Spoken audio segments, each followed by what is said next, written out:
Yo, what's up, everybody? And welcome back to True Crimes and Cartel History. Today, we're diving into the wild, dangerous, and almost movie-like world of the Sinaloa Cartel, also known in Spanish as Cartel de Sinaloa. This is not just some small-town gang. Oh no, this is the Coca-Cola of drug trafficking, a global brand with branches everywhere. And yes, unfortunately, their customer service is deadly serious. The Sinaloa Cartel was born back in the late 1980s in the Mexican state of, you guessed it, Sinaloa. Now, Sinaloa is famous for two things: banda music and, well, some of the most powerful drug lords the world has ever seen. After the old school Guadalajara cartel collapsed in the late 80s, its former lieutenants started carving out their own empires.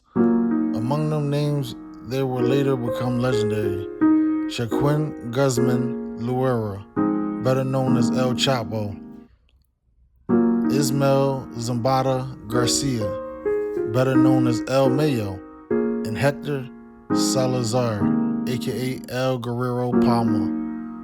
Think of it like the breakup of a rock band, except instead of starting solo albums, these guys started international cocaine pipelines. The Sinaloa Cartel quickly built a reputation for being innovative and ruthless. They didn't just move drugs across the border. They engineered tunnels so advanced they had lightning and ventilation systems. Imagine being a guy at Home Depot asking for tunnel supplies.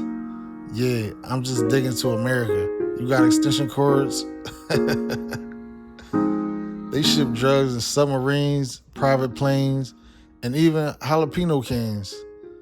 If there was a creative way to smuggle, Sinaloa tried it, and the U.S. couldn't keep up. By the 90s, they were making billions. And then came El Chapo. If drug lords were Marvel characters, this guy was Thanos.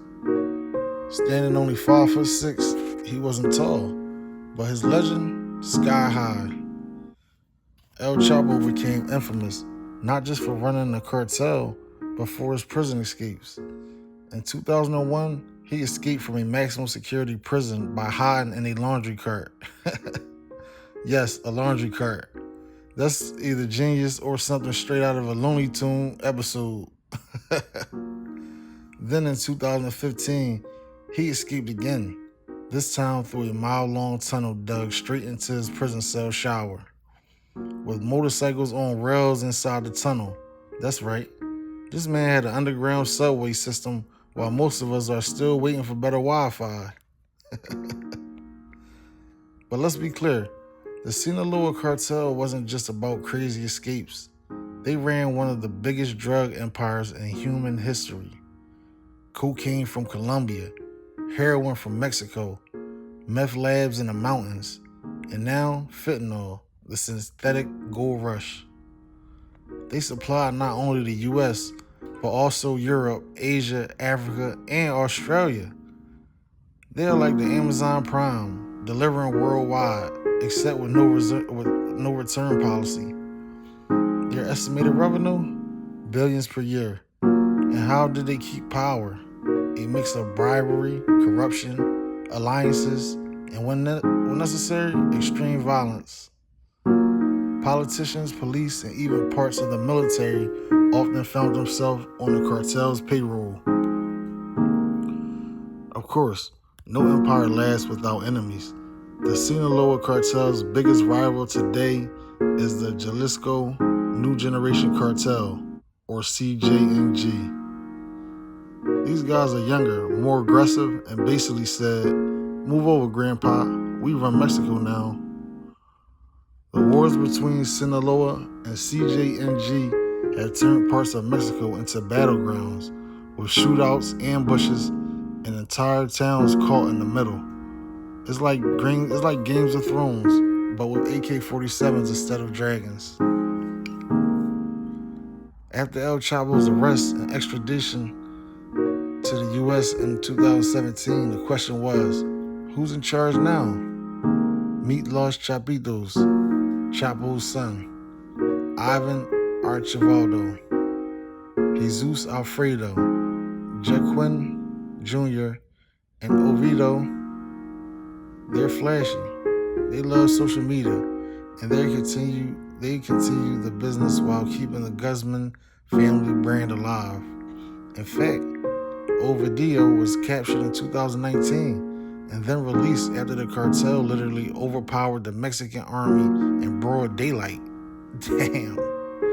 Yes, the cartel outgunned the military.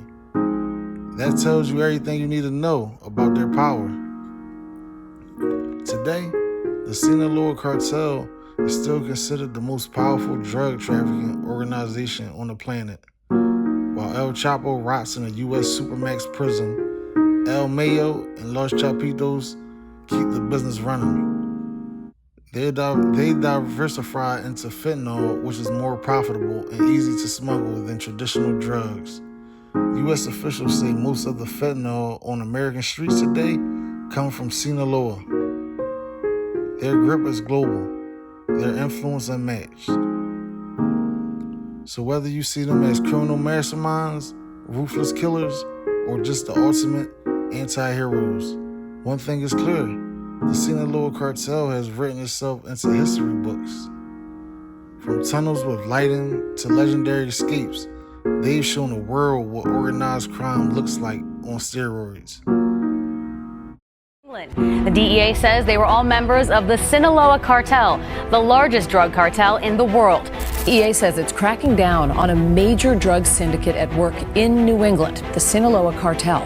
In the last week, agents arrested more than 171 people in New England. The DEA seized 500 plus pounds of methamphetamine, cocaine, and fentanyl. Hello, everyone. I just wanted to add that extra clip in there to let you guys know that the Sinaloa Cartel is still active.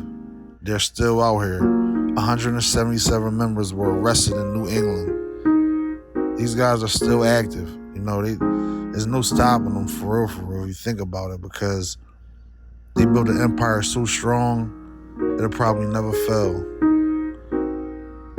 Thank you for tuning in with True Crimes and Cartel History. Like, subscribe, and you can leave a comment if you want. It won't hurt.